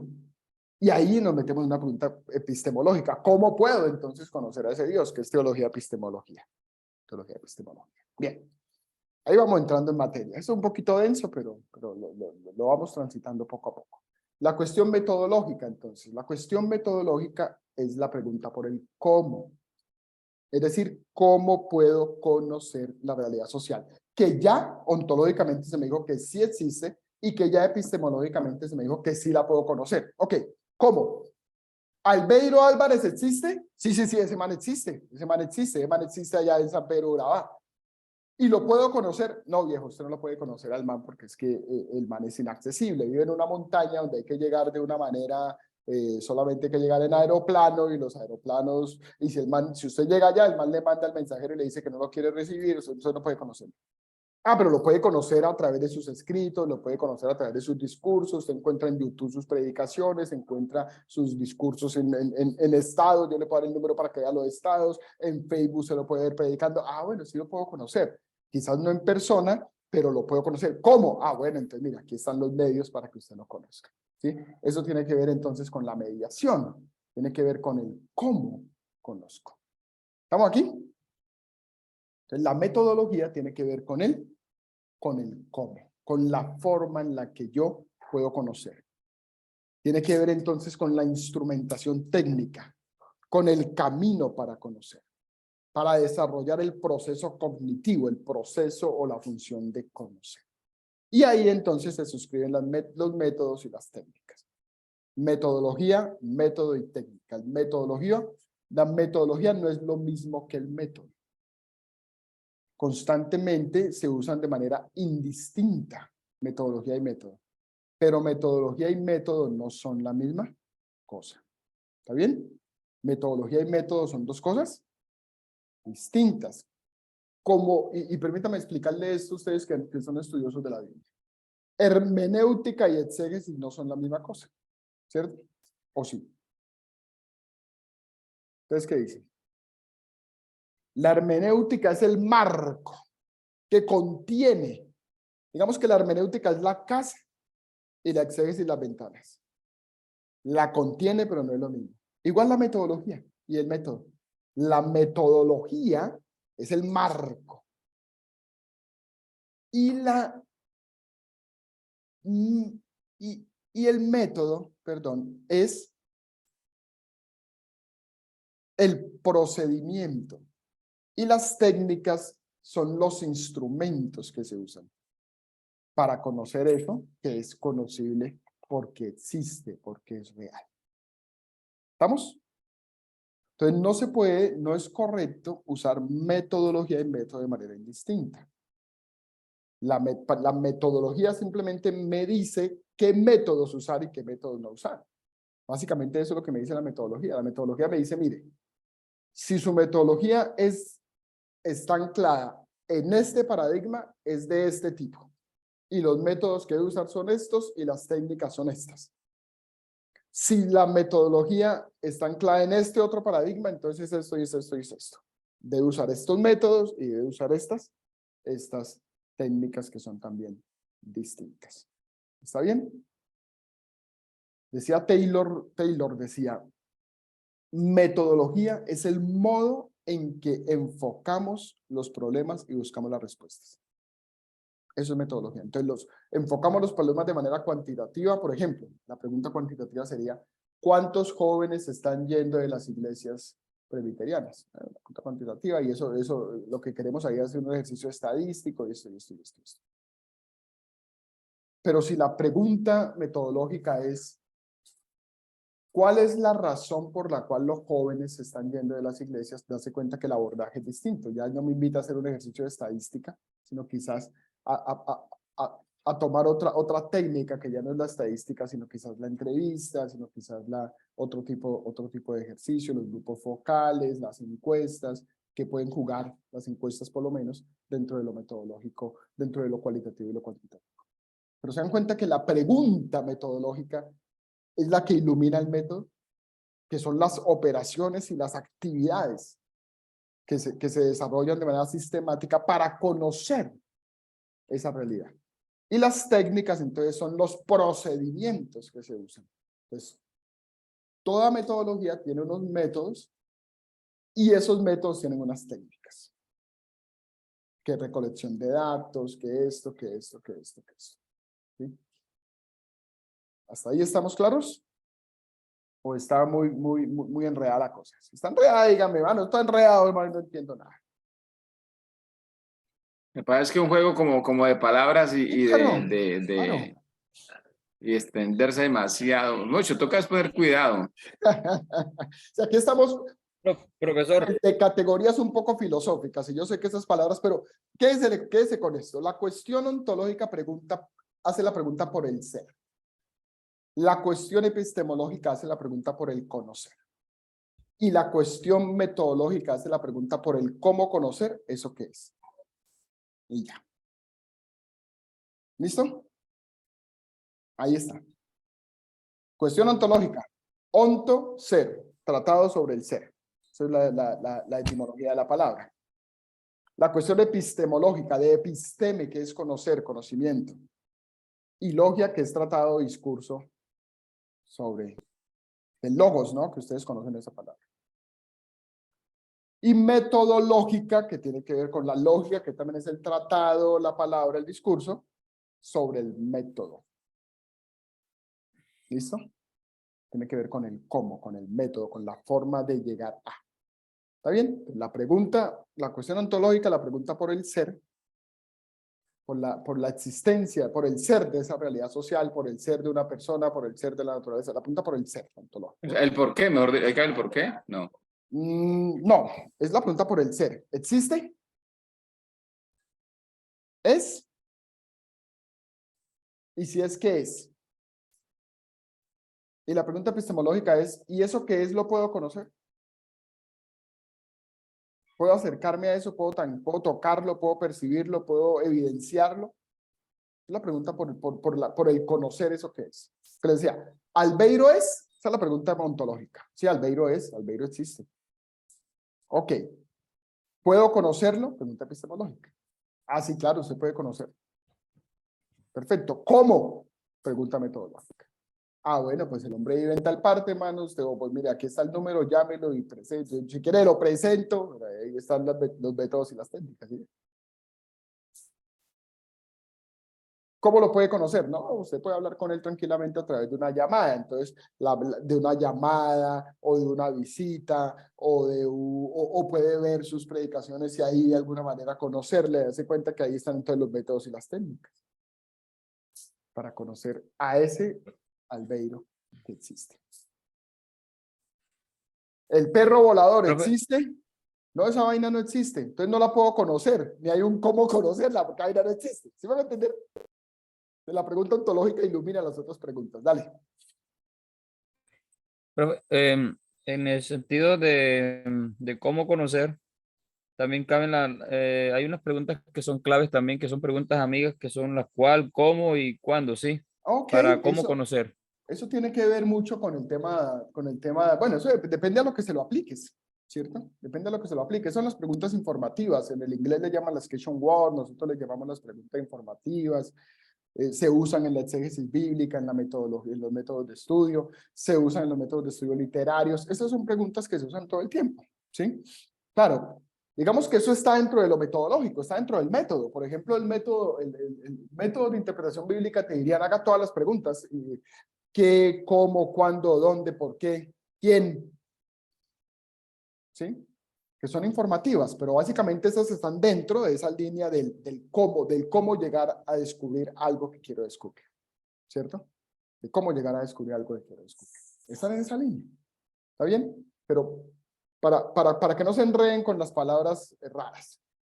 Ontología, la pregunta por el ser. Tiene que ver con el ser. Epistemología, tiene que ver con el conocer. Metodología, tiene que ver con el cómo conozco eso que es.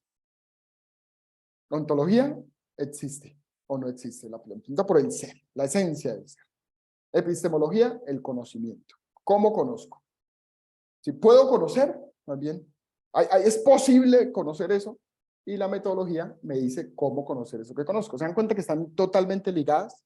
Es casi imposible de alguna manera desligar una de la otra. ¿Cómo las desligamos?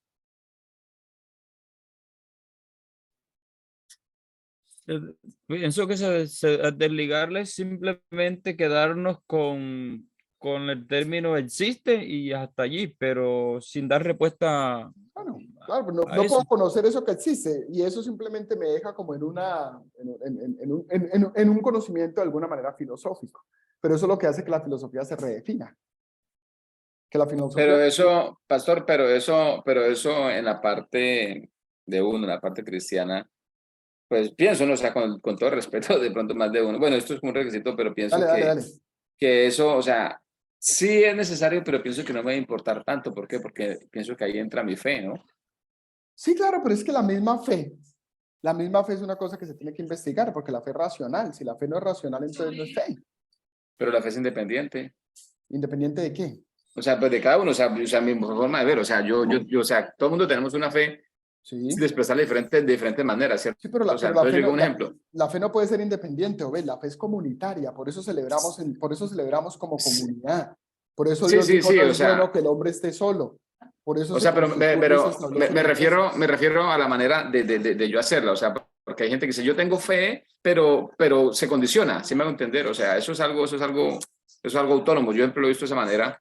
¿Por qué? Porque por muchos casos que yo he tenido experiencia, sino que me refiero a esto, si le pongo cuidado a estos términos que usted está colocando, bueno, eso es excelente porque el conocimiento también uno tiene que aplicarlo en cierta manera.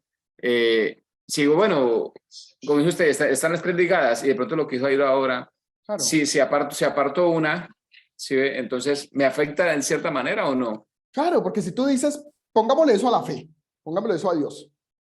Cuestión ontológica, ¿Dios existe? Sí. Deslíguelo lo epistemológico. ¿De qué le sirve a usted que Dios exista si usted no tiene ningún interés en conocerlo, no lo puede conocer? O sea, no hay una pregunta no hay una pregunta epistemológica con relación a ese Dios que existe. Tendría que ser ateo. Sí, exacto. Y aún el ateo trata de comprobar que ese Dios no existe. Entonces ahí hay un ejercicio epistemológico. Sí, entonces, ¿qué dice el ateo? Dios no existe. Y voy a demostrar que ese Dios que no existe no es conocible y voy a mostrarles cómo se llega a la conclusión de que no es posible conocer a ese Dios porque no existe. Pero está la misma en negativa, el mismo proceso.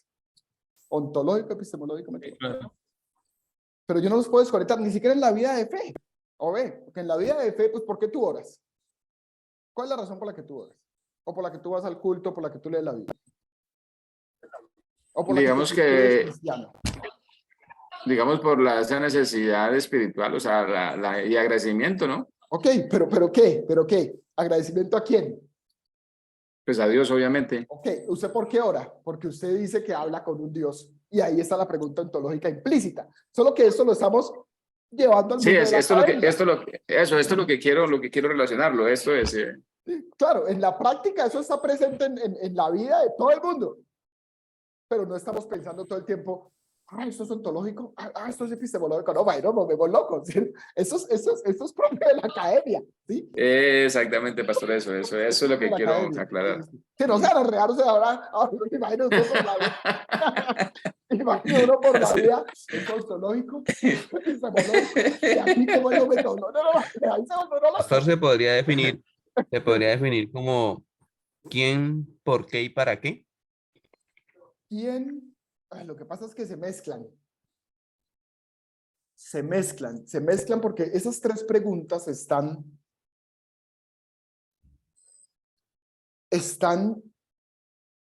dentro de todo, porque, a ver, ¿quién? Para pensar lo ontológico, ¿cierto? pero también cuando vamos a lo metodológico, a lo epistémico, perdón, o lo epistemológico mejor, también volvemos a decir quién, que es el investigador, es el que quiere conocer. El qué es lo que existe. Es mejor qué, quién, qué, cómo. ¿Sí? Es mejor pensar, cuestión ontológica, ¿qué? ¿Qué es lo que existe? ¿Qué es eso? ¿Qué es eso que llamamos realidad social? ¿Qué es eso que llamamos culto? ¿Qué es eso que llamamos gobierno? ¿Qué es eso que llamamos presbiterianismo? ¿Existe esa vaina? ¿El tal presbiterianismo existe? Ahí está la pregunta ontológica. Ok, si existe, yo puedo conocer ese presbiterianismo, puedo evidenciarlo, ¿y cómo? ¿Sí? Pero cuando hago la pregunta epistemológica, entra el qué y entra el quién, el que investiga y qué es lo que él investiga. ¿Sí? ¿Sí me hago entender, Ludwig? Sí, era como para sintetizar y poderle ayudar a ver, pero hoy que está bajando con juguito sí. porque Se está comiendo, hermano, está comiendo está usted. dando duro, está dando duro. Pero Ahí eso, logró no, pasar, Salir logró pasar del con seminario. No, porque a mí me gusta preguntar, porque esto para mí es No, nuevo y yo sale. quiero, o sea, tener la base, el fundamento para hablar con propiedad y con conocimiento, para no y decir esa es lo que estoy haciendo ahora, ¿sí ven? y esa es la idea, Recuerden otra vez, ¿existe la realidad social? ¿Es conocible? ¿Y cómo puedo conocerla? Esas son las tres preguntas. ¿Existe? O sea, ¿qué? ¿Existe eso? ¿Es conocible? Y en el es conocible hay dos, ¿qué y quién? ¿Es conocible eso, ese qué? ¿Y quién lo quiere conocer? Entonces está el qué y el quién. De hecho, Y profe, el conocimiento, ¿cómo lo obtengo? Ahí está la pregunta por el cómo, que tiene que ver con el ejercicio metodológico y metódico. ¿Quién me está? Y es del método, perdón. de hecho, profe, si alguien ha hecho documentos sobre las realidades sociales, porque precisamente ha aplicado estos tres fundamentos, ¿cierto? De la Exacto. Y otras, ¿no? Y otras metodología, preguntas. sí. Pero claro, digamos que eso es el resultado del ejercicio de los investigadores. Claro, esto no nos sale así de la nada. Eso es una construcción filosófica.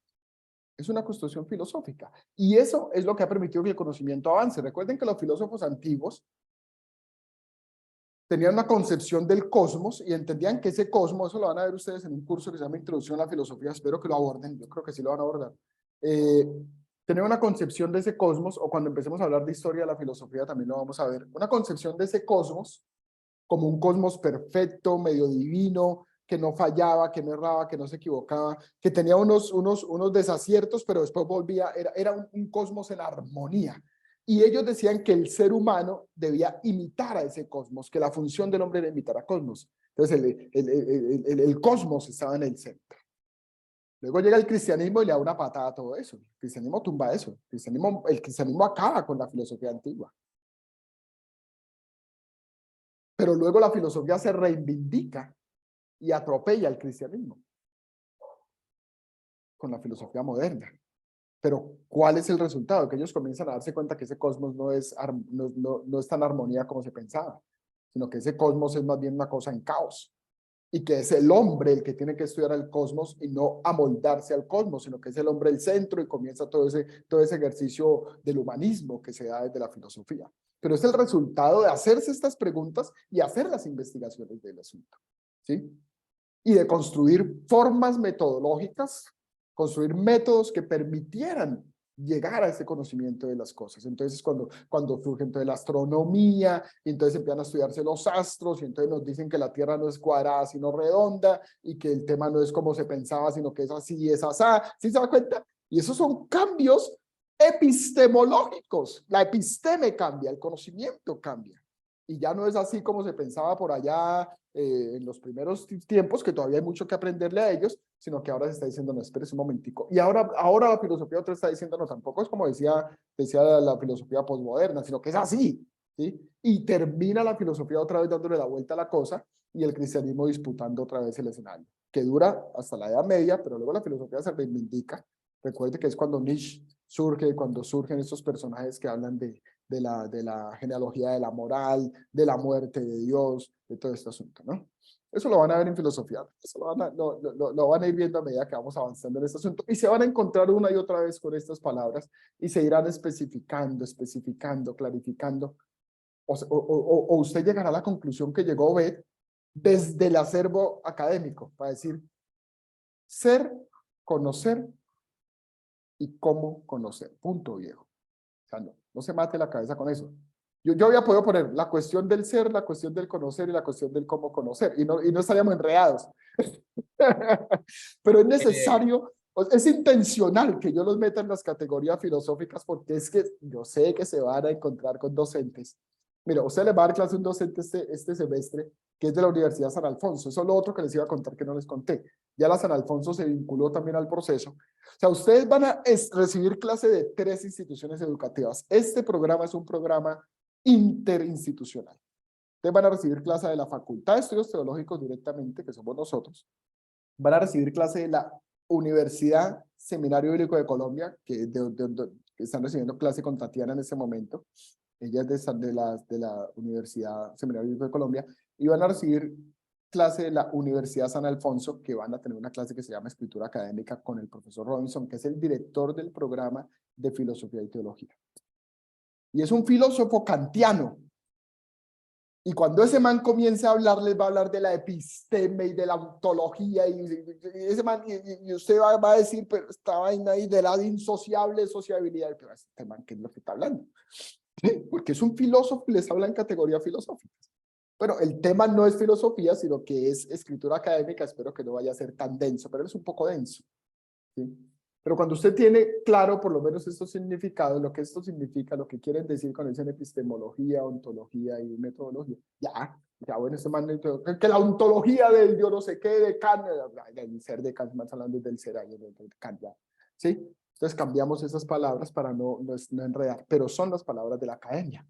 Y en la medida que ustedes se metan en la academia, van a estudiar epistemología de la educación, por ejemplo. Eso lo van a estudiar. Entonces hay que saber esa vaina qué es. ¿Sí? Metafísica. Salcedo, que... Salcedo, ahora Salcedo preparó una predica sobre la ontología. Uy, no va a predicar sobre la epistemología, ¿no? Estamos ahí, ¿listo? Hay que aprender, Obed, para luego llevarlo a la praxis. No va a predicar usted sobre eso, mano. No va a predicar sobre eso. Ahí ya surgió la otra palabra, ¿sí? De la praxis, ¿esa vaina qué es? Ok, muy bien. Paradigmas. Digamos que hay 2 paradigmas, que son los 2 paradigmas que se han establecido, digamos, como los paradigmas fundamentales históricamente. ¿Sí? Permítame terminar esto de paradigmas y a ver si concluimos. Uno es el paradigma del positivismo y el otro es el paradigma del interpretativismo o el fenomenológico, el que estudia los fenómenos. Sí, esa se ría ya. Y dice, bueno, pero ¿eso qué es? Y eso, no, es que me acordé de lo que usted dijo, que íbamos a ver palabras rarísimas y pues sí, ahí están, sí señor. Entonces cuando usted escucha a Petro, por ejemplo, nuestro presidente, diciendo, es que nosotros tenemos que trabajar en nuestras sociedades ausentes de la noción positivista, ya usted sabe ese man de qué está hablando. ¿Sí? Usted escucha positivista, usted dice, no, ese man está hablando de que no hay que ser positivo, y no está diciendo eso. El positivismo es una categoría filosófica, sociológica, que surge en el siglo XIX con un pensador que se llama Augusto Comte, y el positivismo anclado aquí en este tema que tiene que ver con la realidad social, lo que nos está diciendo es que debemos tomar los elementos de la investigación de las ciencias naturales para aplicarlas en la investigación social. Básicamente es eso lo que está diciendo. Usted sabe que las ciencias naturales se estudian de manera positiva. ¿Qué significa eso de que es de manera positiva? De que de alguna manera las conclusiones son generalizadas como verdades. ¿Cierto? Así de sencillo. Y se estudian a partir de métodos cuantitativos. Entonces se hace un muestreo ese muestreo se genera una hipótesis, se responde a esa hipótesis, ¿se acuerdan? Método científico, eso sí lo vieron en el colegio. Método científico, ¿cierto? ¿Cómo es que es el método científico? Diagnóstico, Prueba de error. hipótesis, comprobación, ¿cierto? Diagnóstico, hipótesis, diagnóstico, comprobación, exactamente eso, en una lógica de prueba y error. Es por ahí la cosa del método científico, ¿cierto? Entonces el método científico es usado en la medicina. Entonces usted llega donde el médico, le dice, doctor, me duele la cabeza, pero es que llevo 2 años doliéndome la cabeza y eso no me quita el dolor de cabeza, y el médico genera una hipótesis. Y la hipótesis, usted puede tener un tumor cerebral, o puede ser porque a usted le están fallando los ojos, o puede ser porque usted está esto y esto y esto, pero no diagnostica hasta que no comprueba eso a través de un proceso médico que es, mire, hágase un examen de ojos, hágase un TAP, hágase una resonancia magnética, hágase un encefalograma y me trae los resultados cuando los tenga.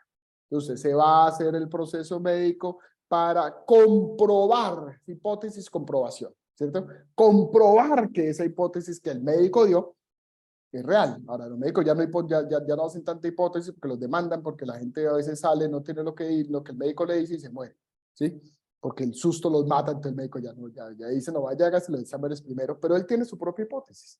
Es el método científico. Usted hace los exámenes, el señor coge, lee los exámenes y dice, efectivamente lo que usted tiene es mucho estrés, usted está durmiendo muy poquito y entonces no le está irrigando suficiente sangre a su cerebro y eso le está generando dolor de cabeza. Le voy a dar estas pasticas, le voy a dar esta cosita, necesito que duerma más, que coma así, así, así, así, y nos vemos en tanto tiempo para mirar cómo sigue. ¿Se da cuenta? Hubo una comprobación para luego dar una conclusión. Y eso se generaliza. Eso se generaliza. ¿Qué es lo que pasó con el COVID-19? ¿Cierto? Se hizo una vacuna, se tomó una muestra, se le aplicó placebo a unos, vacuna a otros, esto sí funcionó, póngasela a todo el mundo. O sea, que se generaliza. Pero eso en las ciencias sociales hasta donde se puede hacer. Mire que Obe dijo algo interesante ahorita, pero es que la fe es individual. Si en el tema de las humanidades y las ciencias sociales se entiende que hay unos elementos individuales, entonces lo que le funciona a Obe no necesariamente le funciona a Silvio, y lo que le funciona a Silvio no necesariamente le funciona a Luis. Entonces se da cuenta que aquí hay que particularizar la investigación, no se puede generalizar. Y esas son las grandes discusiones entre los diferentes paradigmas que subyacen. Y ahí apareció otra palabra rara, ¿sí o no? Que subyacen. Los paradigmas que están debajo, digamos así, de la metodología de la investigación, que dan luz a los diferentes métodos. Entonces el positivismo entiende que el estudio de la realidad social se debe hacer utilizando el marco conceptual, es decir, las concepciones, las técnicas de observación y medición, los instrumentos de análisis matemáticos y los procedimientos de inferencia de las ciencias naturales. Es decir, tomemos la forma en la que se estudian las ciencias naturales y apliquemos sobre las ciencias sociales. Eso hizo el positivismo del siglo XIX, eso se discute luego en el siglo XX y surge el neopositivismo y el pospositivismo, y ahí se van construyendo una serie de discusiones, pero siempre la esencia del positivismo es lo mismo, es la misma. Se puede inferir, ¿cierto?, los procedimientos de las ciencias naturales, hay que crear unas hipótesis. Al comienzo dicen hay que generar hipótesis, luego dicen no, hay que generar unas variables porque puede ser esto, puede ser esto, puede ser esto, a partir de los descubrimientos de Einstein, ¿recuerdan? Einstein es el que desarrolla la teoría de la relatividad, y es Einstein el que va a decir, espérese un momentico porque todo es relativo, y si todo es relativo entonces no puede haber unas verdades concretas desde el ejercicio de la investigación, ¿sí? Sino que toca establecer unas variables, es decir, que puede esto, como puede esto, como puede esto. Pero la fuente, digamos, la radicalidad, el tronco del ejercicio de la investigación sigue siendo positivista. Y al ser positivista sigue siendo objetivo. Ojo con esto que voy a decir. El positivismo, entonces, en su ejercicio de investigación, el investigador, ahorita les voy a mostrar un cuadro, el investigador siempre estudia esa realidad investigada, eso que se investiga como un objeto. Entonces la realidad social se investiga como una cosa, pero el investigador está ausente, distante, estudia desde afuera esa realidad, sea biológica, sea física o sea social. La investigación positivista es objetiva, no es subjetiva. Y ese sujeto que investiga, porque es un sujeto, tiene que renunciar a toda su subjetividad. O sea, se desconoce esa subjetividad de él, se desconoce esas intenciones ya predeterminadas, lo que decimos en estudio bíblico. Usted se acerca a la Biblia con preconcepciones, ¿cierto? Usted se acerca con sus presupuestos al texto bíblico. Eso es inevitable. Usted es un ser humano, usted es un sujeto que tiene subjetividad, ¿sí?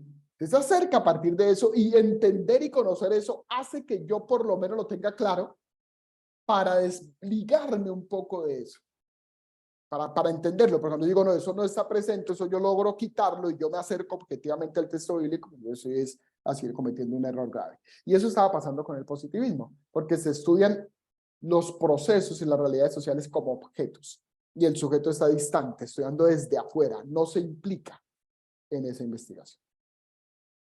¿Estamos aquí? ¿Sí? Avancemos entonces. El interpretativismo, o como lo llaman otros autores, el tema de lo fenomenológico. Aquí la realidad no solo puede ser observada, sino que debe ser interpretada. Esa es una cosa interesante, porque en el positivismo yo observo y concluyo. Pero en el interpretativismo, viene una palabra alemana, o en el ejercicio fenomenológico, yo veo el fenómeno social, pero lo interpreto, lo comprendo. No solo lo observo y llego a una conclusión, sino que ahora necesito comprender eso. Dese cuenta que ahí hay un elemento de subjetividad, porque ya el investigador no observa desde afuera y simplemente concluye, sino que ahora el investigador analiza, entiende, comprende, interpreta, para llegar a conclusiones. Claro, el otro también interpreta porque concluye y dice esto es esto, pero este no, este entra en una pequeña dinámica de subjetividad para decir, mi interpretación de esta puede ser esto, pero la de él puede ser esta, pero la de él puede ser esta, y cómo está interpretando el mismo sujeto investigado, que está objetivizado en este contexto, eso que está viviendo. Por eso necesitamos un tercer momento, que vamos a explicar dentro del viernes. Entonces la realidad aquí no solo puede ser observada, sino que debe ser interpretada. Aquí la naturaleza se explica, pero la vida psíquica, eso me quedó mal aquí, aquí explicamos la vida psíquica. Entendemos, perdón, explicamos la naturaleza, pero entendemos la vida psíquica. Y cuando hablamos de la vida psíquica, estamos hablando de sujetos, de gente que piensa, de la psiquis que está presente, del ser que está presente. Entonces, entendemos. Tenemos que entenderla, no solo explicarla. Aquí estudiamos las realidades de procedimientos y técnicas propios de la observación, pero ojo, y el análisis de la realidad empírica.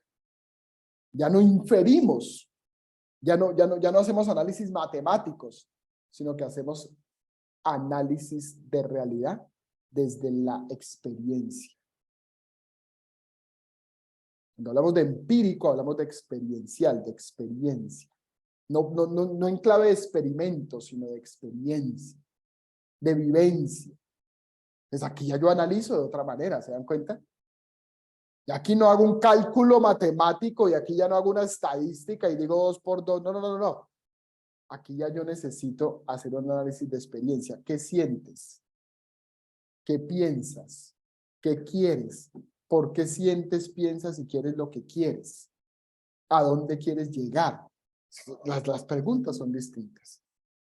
Por ende, las técnicas son distintas. Ya no solo observo, sino que participo, sino que entrevisto, sino que escucho y dialogo. Ya no saco una muestra de números y miro un efecto que produce una inyección. Un ejercicio social de la pandemia, un ejercicio positivista de la pandemia, la vacuna. Un ejercicio social de la pandemia es, ok, ¿Qué produjo la pandemia? Se dan cuenta que hay investigaciones que están diciendo a partir de la pandemia que la generación de la pandemia, o sea, los niños que vieron la pandemia, los que están naciendo después de la pandemia, es la única generación en la historia de la humanidad cuyos hijos tienen el coeficiente intelectual inferior al de los padres. Y eso es cuantitativo o cualitativo. ¿Sí? Pero se está diciendo que esos niños, es el único momento en la historia, se está diciendo, a partir de ejercicios de investigación, que los niños que nacieron en la pandemia son los únicos seres humanos en la historia cuyo coeficiente intelectual es inferior al de los padres. ¿Y eso cómo se comprueba? Bueno, se comprueba a través de ejercicios positivos, ¿cierto? Como la resonancia magnética, que mirar el cerebro, el tema, las pruebas IQ, todo eso. Pero también se puede comprobar de manera social, ¿cierto? En el efecto que eso produjo socialmente. El acercamiento a la educación, a las relaciones interpersonales y cómo eso también nos arroja unas realidades, no solo desde el punto de vista del IQ, sino también desde el punto de vista emocional y social. Y eso requiere que haga unas preguntas distintas, que los intervenga, que hable con ellos, que los escuche, que vea sus procesos educativos y académicos, otro tipo de cosas. ¿Estamos ahí? ¿Cómo vamos? ¿Desgreñados? Ahí estamos como el loro, callado, pero poniendo mucho cuidado. Como digo un amigo acá, no es fácil, pero bueno, aquí. Vamos a mirar esto de la respuesta a la pregunta, a las preguntas fundamentales desde el positivismo. Esto lo pone el autor y traigo simplemente la foto de lo que él plantea. Cuando hablamos del positivismo, la cuestión ontológica se revisa desde un realismo ingenuo. Voy a hacer lectura. Dice, esta posición se deriva de todo lo dicho sobre la codificación de la realidad social y se puede expresar de manera sintética mediante dos proposiciones. Escuche esto. Existe una realidad social objetiva, lo que estábamos diciendo, externa al hombre, ya sea este el resultado o el objeto, ya sea este el estudioso o el objeto de estudio. Y B, esta realidad es concebible en su esencia real. Es objetiva, es externa al hombre. Sea que él sea el estudioso o sea el objeto de estudio, al final de cuentas, esa realidad es objetiva y externa al hombre. O sea, está diciendo que las realidades sociales, y ojo con esto, porque está diciendo que las realidades sociales son externas al hombre. Es decir, que el hombre no determina las realidades sociales, sino que las realidades sociales fluyen, surgen y existen con base en leyes como las naturales que las determinan. ¿Es eso cierto? ¿Usted cree que es eso cierto? ¿Las realidades sociales son el resultado de leyes como las naturales, por ejemplo, como la ley de la gravedad? ¿O si es el hombre el que determina las realidades sociales? ¿Ustedes qué dicen? ¿Están de acuerdo con los positivistas? ¿La realidad social está determinada por el sujeto? Que responda Obed. La realidad social. La realidad social es realidad social en tanto que hay unas leyes que la rigen como las naturales. O hay unas reglas en la realidad social, pero el hombre es el que determina las realidades sociales. ¿Ustedes qué opinan? Bueno, el hombre del ser humano. Creo que a veces el hombre es quien determina las realidades sociales. Ok. ¿Qué dice el doctor? De alguna manera el hombre va evolucionando en sus pensamientos y él va de alguna manera por esa evolución determinando las realidades sociales. Okay. Es mi opinión. Y nos surgió la categoría de evolución, ¿no? Aquí. Interesante eso. El hombre evoluciona en su pensamiento y va determinando las realidades sociales. Muy bien, entonces no está muy de acuerdo nuestro compañero Dairo con esa concepción positivista. ¿Qué dice el otro que iba a hablar? ¿Había alguien más que iba a hablar?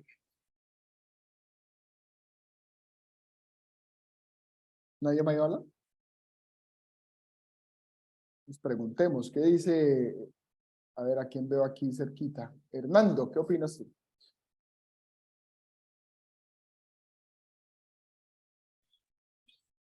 Sí, profe, yo también pensaría que el hombre es el que determina la realidad social.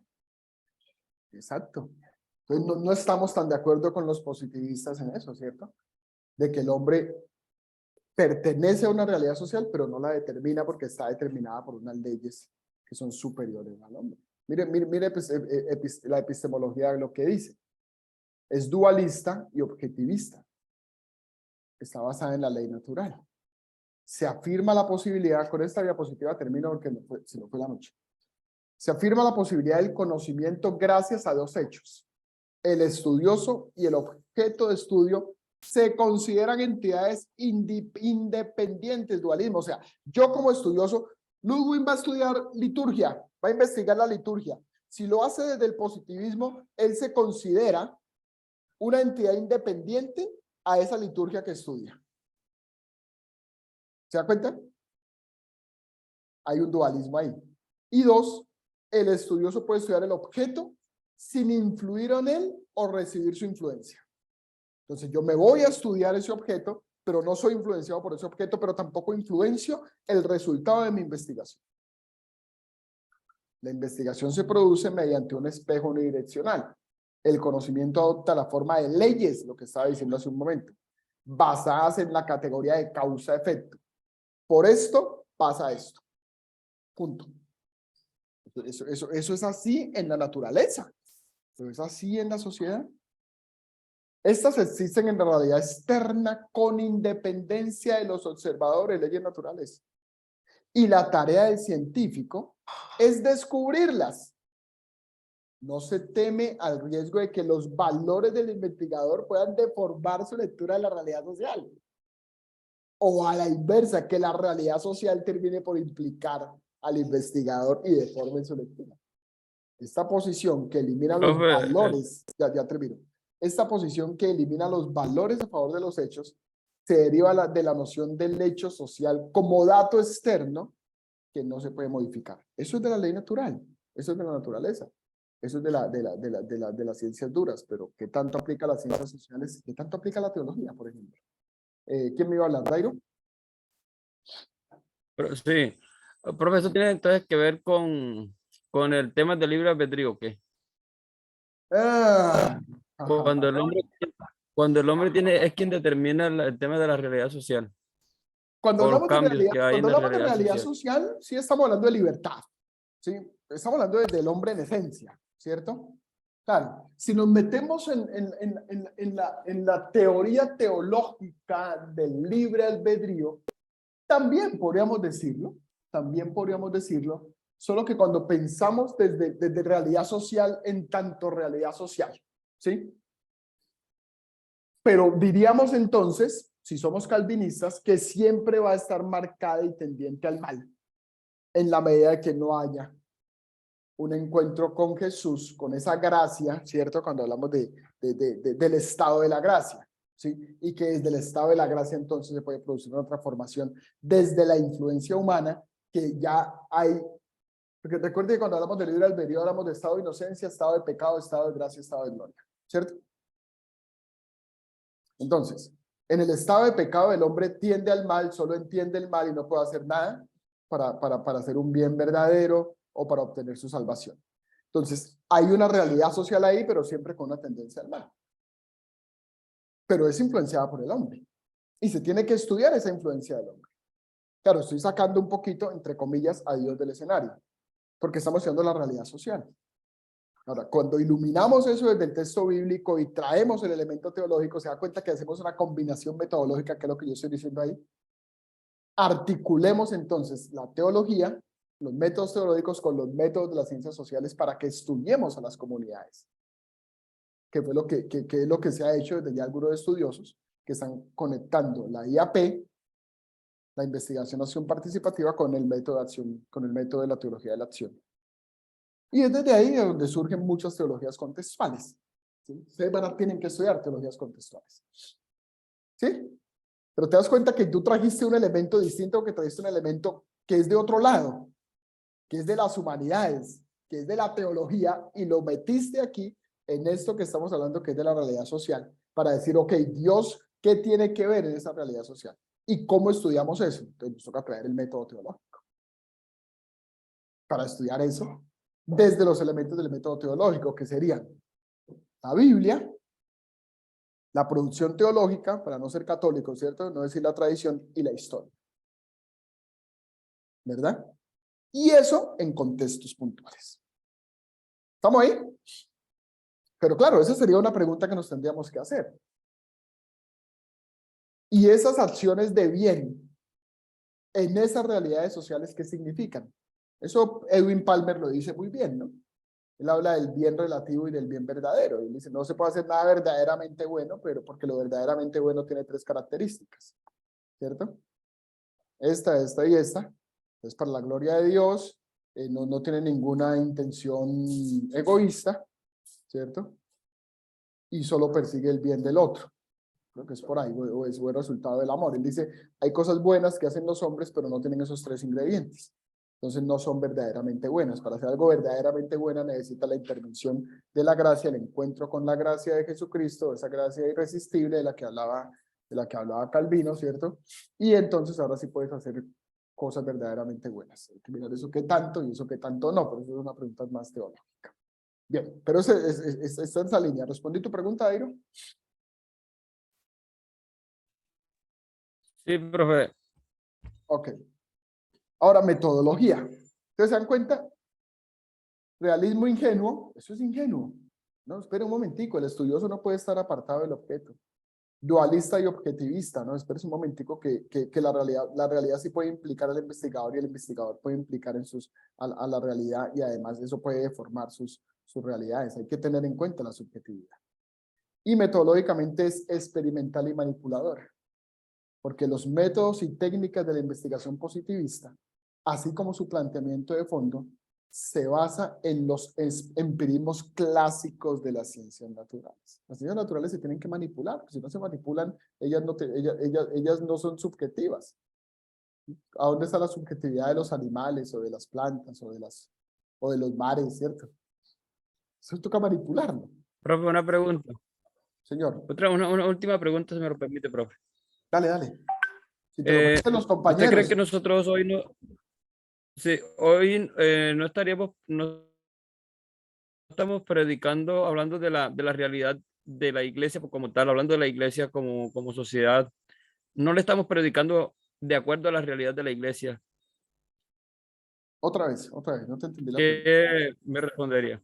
No te entendí la pregunta, Dairo. O sea, hablando que en este caso la realidad de la iglesia, supongamos que la iglesia es un grupo social, por decirlo así. Sí. Nosotros hoy como tal no le estamos diciendo, no le estamos predicando la realidad a la iglesia en su realidad.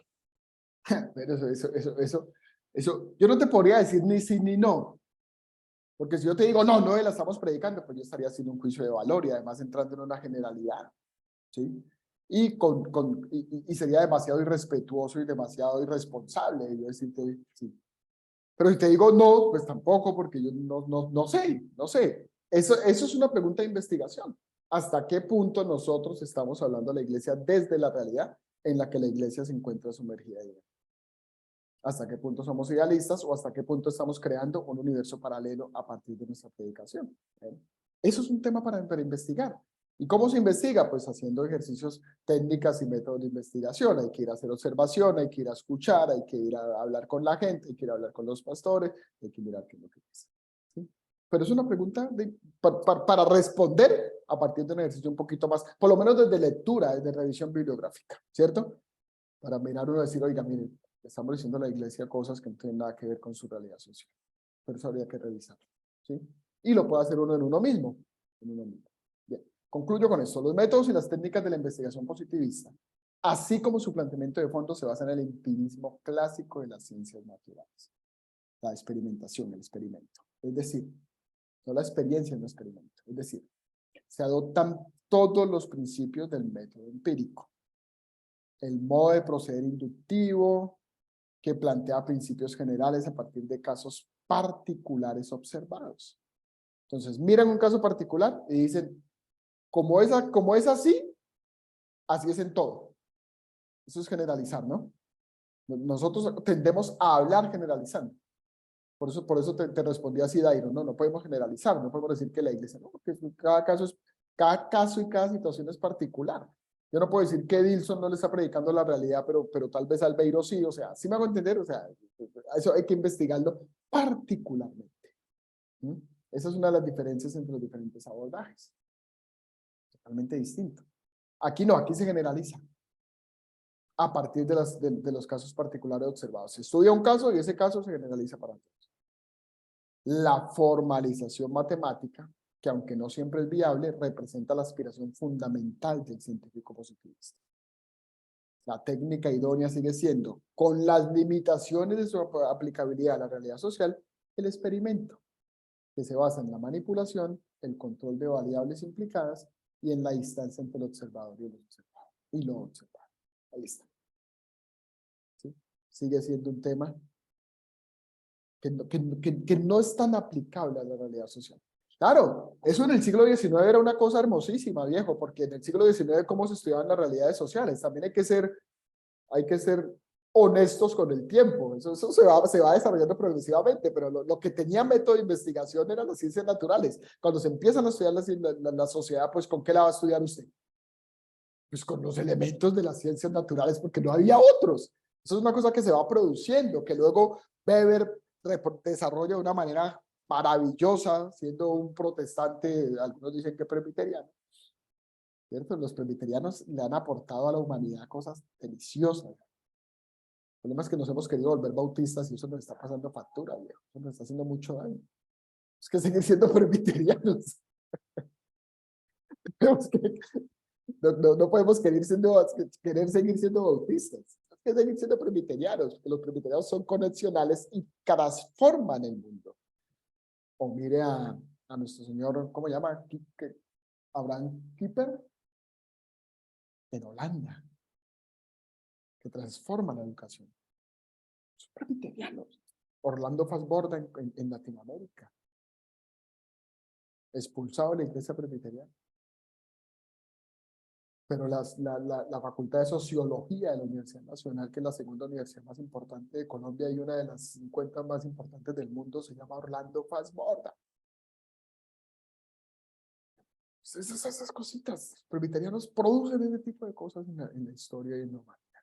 Pero bueno, por eso tenemos una Facultad de Estudios Teológicos, para seguir haciendo eso. Necesitamos volver a iluminar, volver a producir transformación para la humanidad. Y uno de estos paradigmas que vamos a estudiar, que no es ni el positivista ni el interpretativista, pues nos invita a hacer eso, a transformar sociedades y comunidades. Bien, pregunta hasta ahí, porque nos fuimos, hermano. Bueno, pero construimos líneas de investigación. Preguntas, comentarios, sugerencias. Nos quedamos en las respuestas del positivismo. Nos vemos el viernes para hablar de las respuestas del interpretativismo. Y estamos metidos en teoría, señores. Pero tranquilos, que eso la teoría se demora poquito y entramos en la práctica y eso lo empiezan a disfrutar un poquito más. La práctica también duele un poquito, pero es una práctica. Cuando empiezan a construir preguntas, a plantear problemas, eso es, miren, lo más difícil que yo he visto es aprender a hacer preguntas. Aprender a preguntar no es fácil. Y la investigación básicamente es aprender a preguntar. Cuando tú aprendes a preguntar, aprendes a pensar. Por eso no hay que dar mejores respuestas, sino hacer mejores preguntas. La problematización es una cosa extremadamente difícil. La investigación nos enseña a problematizar. Bueno, nos vamos. Vamos, que ya yo tengo hambre. Nos vemos el viernes. A tomar jugo, Bet, de mango. Nos vemos el lunes. Cualquier inquietud, cualquier cosita me dejan saber. Juego chantaduro acá. Ahí quedó con la ontología, la ontología. Entonces, yo sé que son contentos de estos, pero vamos avanzando. No le pongan tanto cuidado a eso y vamos avanzando, que eso lo van adquiriendo. ¿Listo? Un abrazo, pasen buena noche, descansen. Un abrazo, profe, gracias.